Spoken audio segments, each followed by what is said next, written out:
At this point, I know the answer is 4 times 26, but let's say we don't see that yet. N approaches infinity. 4 is a factor, I can put it in front, but let's distribute it. It doesn't really matter. 96, I believe. Keep an eye on my numbers. 128 and 32. I'm checking again. That's correct. That's correct. 4 and 2, 8, 10. Good to check my numbers. Yes, good. So polynomial over polynomial, infinity over infinity. Obviously, this is typical for L'Hopital's rule. So I have 2/8n plus 128 over 2n. I have again the same thing. And then I have limit as n approaches infinity, 2a divided by 2, 104 as expected.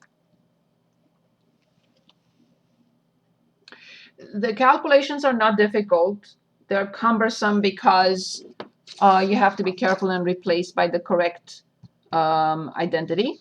And then finding the least common denominator and so on and so forth.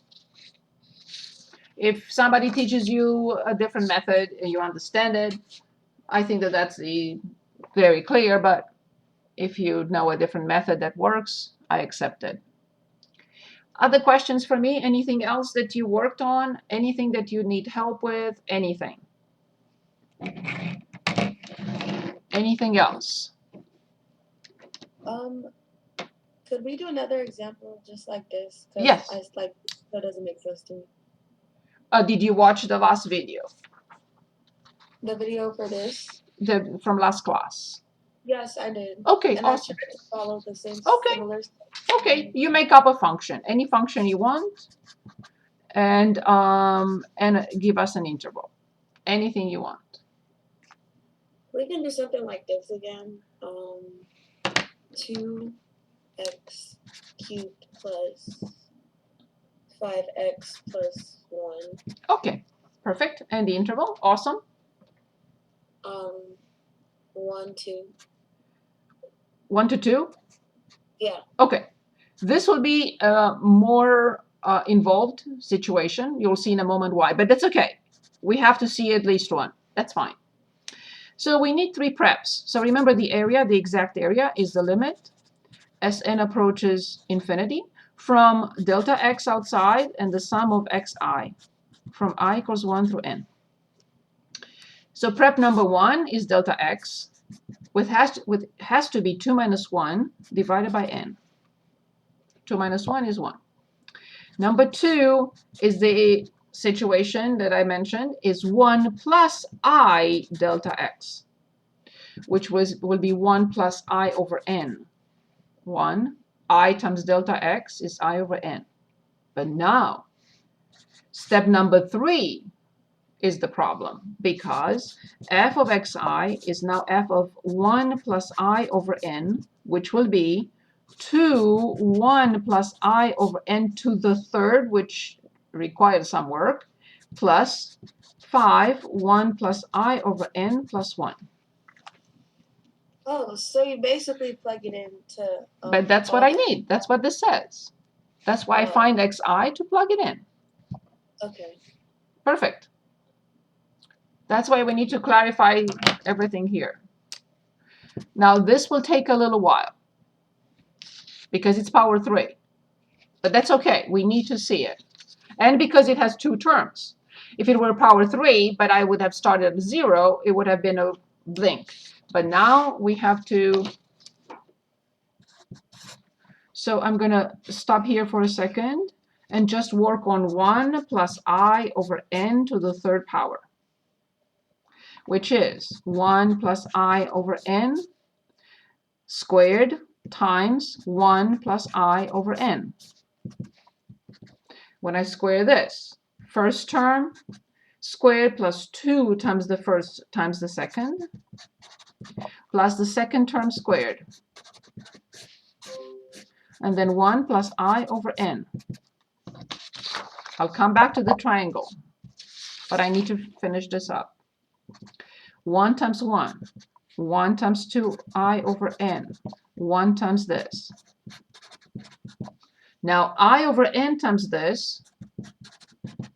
I over n times this. And I over n times this.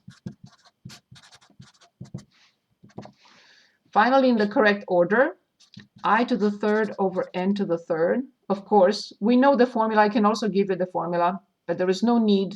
Okay, so 3i squared over n squared, of course, plus 3i over n and plus 1. So here's the formula. The a plus b to the third power is a to the third plus 3a squared b plus 3ab squared plus b to the third. And of course, if this is minus, the signs will alternate. So now the triangle, I didn't finish. Jump over all this.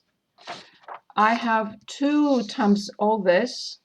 So 2i to the third over n to the third plus 6i squared over n squared plus 6i over n and plus 2.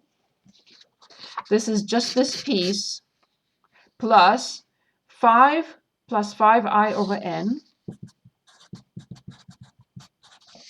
and then plus 1. I have to clean it up one more step. This is alone 2i to the third over n to the third plus 6i squared over n squared. These two are like terms plus 11i over n, and 2 plus 5 plus 1 is 8. Okay, so finally we have the third prep. So this was the first prep, this was the second prep, and now this is the third one. Okay, now we're ready to put them together and find the area. For the next 3 pages, of course, right? So limit as n approaches infinity from delta x was 1 over n, and the sum of this 2i cubed over n cubed plus sum of 6i squared over n squared. We lost someone. Plus sum 11i over n and plus 8 sum of 1.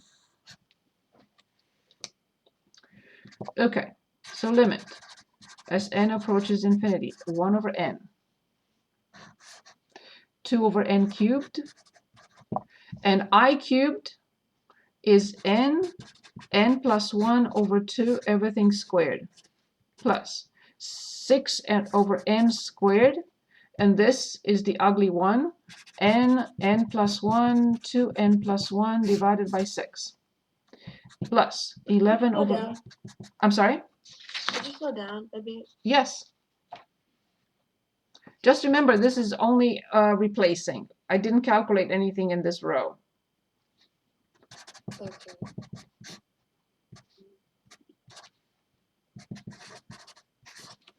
So we have delta x, and we have the sum of 4 terms. So the sum of this term plus the sum of this term plus the sum of this term plus the sum of this. Then we took out 2 over n cubed, and I replaced the sum of I cubed by n plus 1 over 2 squared. Then we have 6 over n squared, and I replace the sum of I squared. And then plus 11 over n, and I replace the sum of I and plus 8 over n. Is this okay? Why did you write it a different way for the 6i squared? Like when you substituted. Because there are 4 different formulas.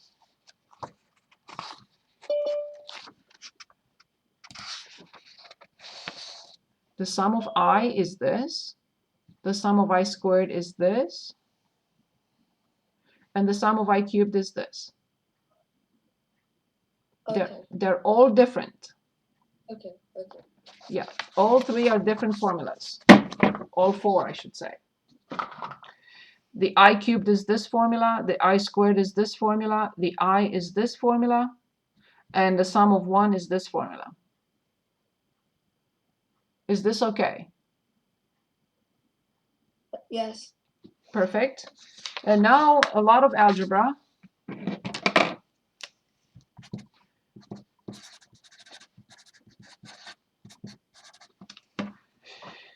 Okay, I have to multiply these two as we always do, so it's 2n squared plus 3n plus 1. I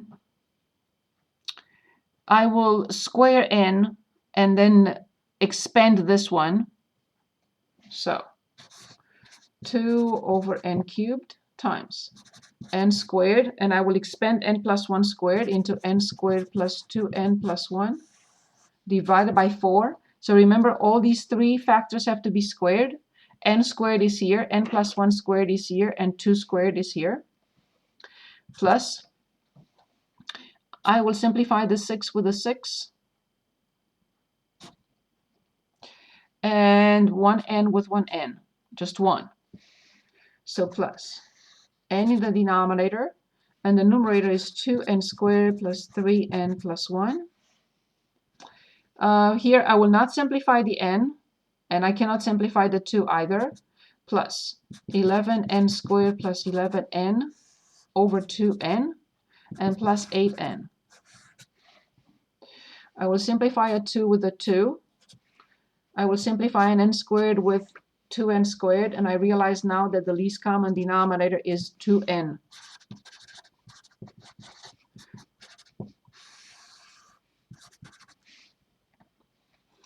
Okay, so here's 2n. I only have to copy n squared plus 2n plus 1. This one is n, but I need 2n, so this one needs to be multiplied by 2. 4n squared plus 6n plus 2. This one has indeed the same thing. All I have to do is just copy it. And this one needs to be multiplied by 2n. So of course I ran out of room, so I'm going to put plus 16n squared at the top. Okay, after all this work, we should be able to finish it in the next 2 steps. 2n squared. Okay, so I have n squared. So 16 plus 4 is 20, 31, 32. I have n. 11 plus 8, 19. And I also have 2 and 1. I know the answer is 16.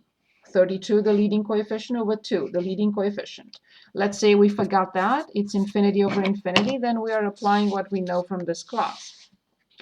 So we have limit as n approaches infinity from 64n plus 19 divided by 4n. And finally, limit as n approaches infinity from 64 over 4. So again, the same thing, 32 over 2, which is 16. Any questions?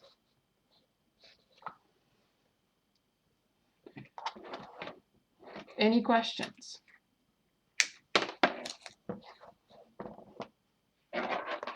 So you realize once you determine the preps and you have the function and you use the property, the sum of those 4 terms is the sum of the first plus the second plus the third, and you make the replacement, everything else is just algebra till this point when you use L'Hopital's rule.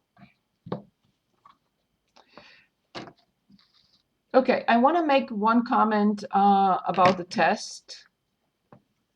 That's why I beg my students